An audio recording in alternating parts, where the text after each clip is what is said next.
good. Coach? Ready? Yeah. Go ahead and fire away. Just talk about holes working at safety.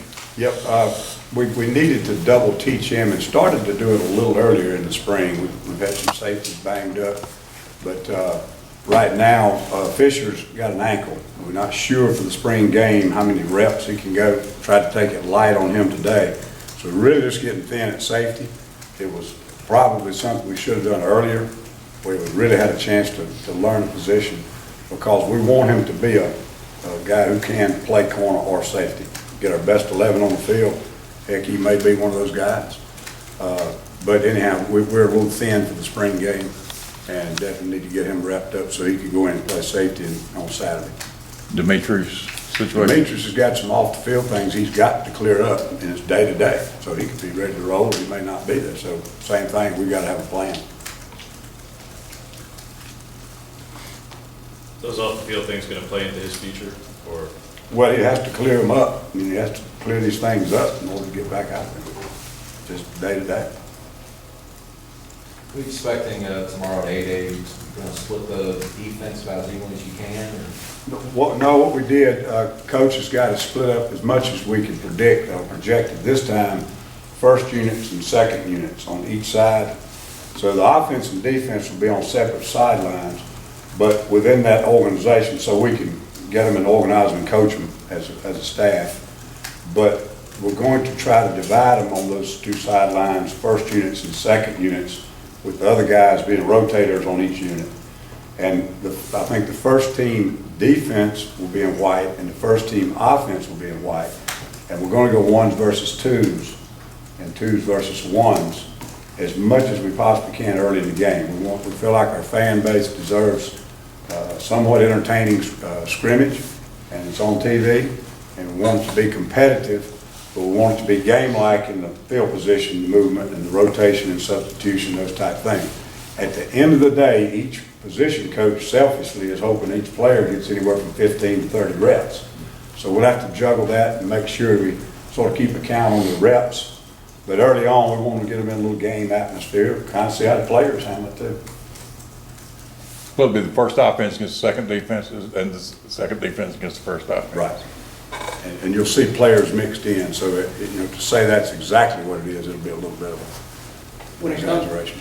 comes to that 2 deep, how much of it, especially on defense, do you feel like you've got kind of figured out right now? How much are you going to be really evaluating what happened Saturday to go forward with that? I think Saturday's going to definitely have an impact, and we've got one more full-speed practice left and another T-shirts practice left, which won't probably decide anything of that nature, but the other practice will certainly. Every practice we play football with pads on full speed is an evaluation day. We feel like we're about 80%, I guess would be a good way to express it, about 80% on top of who we think our 2 deep will be. But we've got some newcomers that are going to come in and hopefully make an impact. We've got some guys that progress was hot and cold during the spring. We think they're good enough to do the job, but at this point enough they have not been consistent. And so we're not ready to put it in stone. But I think we've really learned a lot about our players, and I think that we have a kind of a projection, if you will, what we would say the 2 deep's going to have to be if we line up in spring practice. I guess just kind of talk about the group as a whole offensively. Where do you feel like you guys are heading into A-Day? I think we've gotten better. I think early on, one thing we've gotten a little more consistent. We really have, and to the point that our bad plays now aren't as bad as they were early on, and then our good plays, we actually feel like maybe we execute the way it's designed and the way we want to. So, I have no idea how they'll perform tomorrow in front of everybody. Excited to see how we respond to that. But, there was a big difference from our first scrimmage to our second scrimmage, and the same thing from last week of practice to this week of practice. You can just see that a lot of little things, the lights clicking. Maybe on a day like Wednesday when on the field, I didn't feel like it was that great. As far as practice goes, you get back in, you watch the film, and you realize, there were some things that weren't good. And some of it was new stuff we just put in too. But then there was a lot of little things that you start to notice that, okay, we're starting to get that. So we're making a lot of progress. And, last Saturday I felt like we made some steps forward. We made some plays. We wanted some wideouts to make some plays they weren't supposed to, or some running backs to have some runs, break some tackles. We ran the football well. And so hopefully this Saturday, we can see even another jump. We talked about making that jump at practice 7 with our players, from 7 to 15. So far, we're getting better, and in front of our fans tomorrow, hopefully we can continue that. Is it possible through 12 practices to say that one quarterback has been better than the other at this point, or they've been pretty dead even? It would probably be possible, but within our situation, no, I think they both are getting better. I mean, and I mean that. It's not just coach speak. They're both getting better. They're both making better decisions. They're making more accurate and better consistent throws. I think that comes with just being more comfortable with reps, with the reads, more comfortable on the same page with the wideouts, throwing on time better. Make no mistake, they're still making the poor decisions, and we're still not doing everything we need to do at times. But a lot of the stuff we've been repping since early on, we're really starting to get pretty clean at, which is positive.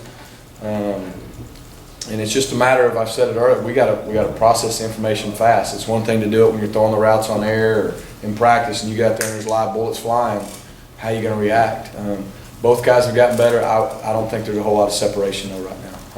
Rhett, can you talk about how you're going to play the quarterbacks in the game tomorrow? Yeah, I'm gonna try to be pretty balanced with it, and both guys are gonna get plenty of reps with both teams. We're gonna have a white team and a blue team. Both guys will get reps with the white team. Both guys will get reps with the blue team. The way we've divided it should be pretty competitive. I mean, yeah, it's for our fans, and we want to go out there and put on I know our kids want to put their best foot forward. We obviously want them to as well, but we're wanting to. This is a big evaluation for us. So it's not like we've stacked one team over the other. We've got good linemen on both sides, good skill players. So it shouldn't matter which team each quarterback's with. They're going to have plenty of guys to work with at all spots. So I expect Jonathan and Kyle to both work with both groups. Haven't decided how we'll start it out. It could be random. It won't. I mean, it should be at the end of the day about even in the number of reps. The only thing that'll determine that if one quarterback's team moves the ball more, then naturally they'll get more plays. In the pace drills we've seen, you've had 3 different left guards. What's Devontae Danzy done to get a shot on that first unit? Well, what we're trying to do is at every position create that competition. I think Alex Kozan has gotten better. There's no question since we kind of moved him from looking at a little center to guard. Chad Slade definitely has been steady. He's played a lot of games. And Devontae's been coming on. He had a really good scrimmage Saturday. So it's more of trying to see how he responds more than Alex isn't doing things right. So all 3 of those guys rotating in right now. We feel like those 3 guys are getting better.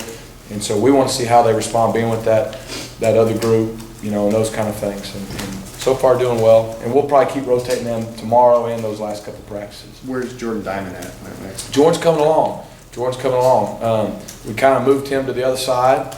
And Jordan's young. He's had, a redshirt year and had a surgery during that period. So he's getting better.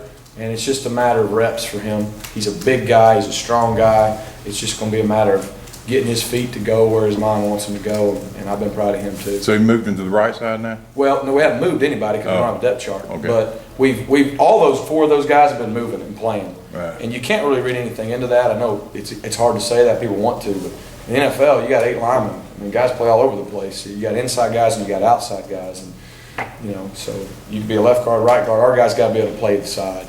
And so sometimes just to mix and match, see different combinations, see how continuity works with certain guards and tackles. One guy may be on the left and he may be on the right. So there's been no move, if that's what you're asking, but he'll play some left, he'll play some right. That's been kind of standard throughout spring. Has Jalen Denson seemed to be the most consistent receiver for you, a guy you can really count on? He's been probably throughout the course of spring, him and Quan Bray. Quan's been very consistent. But overall, across the board, our wideouts have gotten better, but there's been inconsistencies. Jalen made a really nice catch last Saturday in the scrimmage for a touchdown. What we want to see is our wideouts now starting to get used to the pace. Now, physically, we got to be able to go 4 and 8 plays in a row. You can't be, I ran hard for 2 or 3 plays and now taking a play off and not blocking, or I'm not fresh on play 6 of the drive. But Jalen's been steady. Look for tomorrow. Those guys. We still only got 6 of them, so we're going to go play a game tomorrow with 2 teams with 6 scholarship wideouts. And so it'll be interesting to see how they respond. They're all going to get plenty of running in. Who's been your most explosive receiver so far? The guy that's shown the most potential to make the big play. I think you look at both Ricardo and Sammy. They got speed and size to go vertical, and both of them made some really nice plays down the field. Sammy made a great catch last week. We've said it all along. Sammy can make the wow play. Can Sammy make the consistent play, the play you're supposed to make, and be consistent? I feel like he's getting better. I really do. In the last week and a half, You know, not only when the ball's thrown to them, you know, playing without the ball. It's just a process. Those two guys have that ability. You know, Quan and Trevon Reed are both guys with the ball in their hand. Even if it's not maybe a deep ball, you get them the ball quick, they can make people miss and do some things with it as well. And then, you know, we talked about how Jalen's just been solid. So it'll just be a matter tomorrow, hey, can we make plays?